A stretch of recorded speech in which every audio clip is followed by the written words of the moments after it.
Hi అండి అందరికీ. నేను మీ నాగేంద్ర. ఈరోజు వీడియో వచ్చేసి నా స్టైల్లో బెండకాయ పులుసు అనమాట. ముందుగా బెండకాయలు ఇలా కట్ చేసి పక్కన పెట్టుకోవాలి. ఇలా కొంచెం పొడుగుగా ఏంటంటే నేను కొంచెం సేపు ఆరబెట్టిన ముక్కలు ఆ గిజర్ అనేది లేకుండా ముందుగానే చింతపండు నానబెట్టి ఉంచుకున్నాను అనమాట. ఒక పెద్ద నిమ్మకాయ సైజ్ అంతా. పులుసు అంటే చింతపండు ఉండాలి కదా మరి. ఒక ఎర్రగడ్డ 2 పచ్చిమిరపకాయలు తరిగి పక్కన పెట్టుకున్నాను అనమాట. ఇప్పుడు పొయ్యి మీద ఒక బాండీ పెట్టుకొని తగినంత ఆయిల్ వేసుకొని అది కొంచెం నూనె ఎక్కువ పడుతుంది. మళ్ళీ ఎక్కువ నూనె పడుతుంటే అనొద్దు. కొంచెం ఒక చిన్న స్పూన్ అంతా పసుపు వేసుకొని కొంచెము ఆ పసుపు ఈ నూనె ఏడెక్కనిచ్చి ముందుగా కట్ చేసి పెట్టుకున్న బెండకాయలు అందులో వేసేసుకోవాలన్నమాట.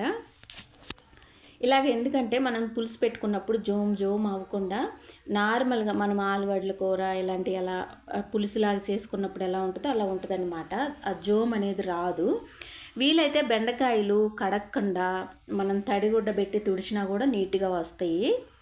ఇంకా కడిగిన ఒకవేళ కడగాలి లేకపోతే మాకు ఆ ఫీల్ ఉండదన్నప్పుడు ఏం చేయాలంటే కడిగి ఒక బట్టలో వేసి బాగా తుడుచుకుంటే ఎక్కువ జోమ్ రాదనమాట. ఎందుకంటే కొంతమంది జోమ్ బెండకాయ తినం మేము అంటుంటారు కదా, అలాంటి వాళ్ళు కూడా తినేస్తారనమాట.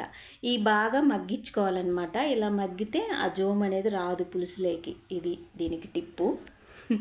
ఇంక ఈ పక్కన తీసి పెట్టుకొని తగినంత నూనె వేసుకొని తాలింపు దినుసులు అన్నీ వేసేసుకోవడమే. పచ్చెనగపప్పు, మినప్పప్పు, ఆవాలు, జీలకర్ర, ఒక 4-5 ఎండుమిరపకాయలు దేంట్లోనైనా నేను ఎక్కువ వేస్తాను. ఎందుకంటే మాకు తాలింపు మిరపకాయలు ఇవ్వమని అడుగుతారు అనమాట. అందుకని ఇంకా ముందుగా మనం కట్ చేసి పెట్టుకున్న ఎర్రగడ్డ ముక్కలు, పచ్చిమిరపకాయ ముక్కలు వేసుకొని బాగా వేపుకొని గోల్డ్ కలర్ వచ్చేదాకా కట్ చేసి పెట్టుకున్న టమాటా ముక్కలు అందులో వేసి తగినంత ఉప్పు వేసుకోవాలి.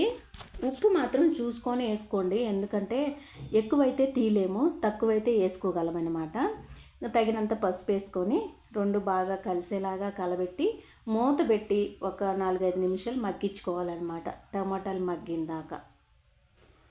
ఇదంతా కూడా హై ఫ్లేమ్లో కాకుండా లో ఫ్లేమ్లో చేసుకోండి. టమాటా గుజ్జు బాగా ఇదవుతుంది అనమాట.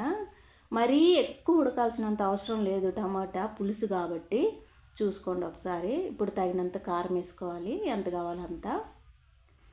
ఈ కారం కూడా మగ్గించుకోవాలన్నమాట ఒక 2-3 నిమిషాలు. ఇలా చూస్తుంటే నీళ్ళు ఊరుతాయి నాకు. ఇప్పుడు మనం ముందుగా ఏపి పెట్టుకున్న బెండకాయ ముక్కలు అందులో వేసేసుకొని అవి బాగా కలిసేలాగా ఇంకా మగ్గించుకోవాలన్నమాట.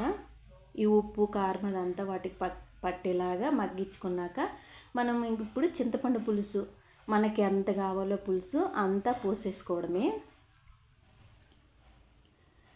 మనకు పులుసు ఎంత కావాలో అంత చూసుకొని పులుసు కావాల్సినంత పోసుకొని ఇంకా మూత పెట్టి ఉడికించుకోవాలన్నమాట. నాకు ఈ మాత్రం సరిపోద్ది. ఇంక ఇది బాగా మరిగిందాక ఉంచుకోవాలి. సలా కాగుతుందనమాట. బెండకాయ పులుసు చాలా బాగుంటుంది. చికెన్ అంటే అంత అయిపోయిన తర్వాత స్మెల్ మాత్రం చికెన్ వాసన వస్తూ ఉంటుంది అనమాట. చికెన్ స్మెల్ ఒకసారి వాసన అంటే నాలాంటి వాళ్ళకి అర్థం కావటానికి వాసన, కొంచెం అర్థం కాని వాళ్ళకి స్మెల్ అనమాట. ఇప్పుడు తగినంత మసాలా పొడి అంటే ధనియాల పొడి వేసుకోవాలి. నేను ఇందాక ఉప్పు వేసిన కదా, సరిపోలేదు, అందుకు కొంచెం ఉప్పు వేసిన.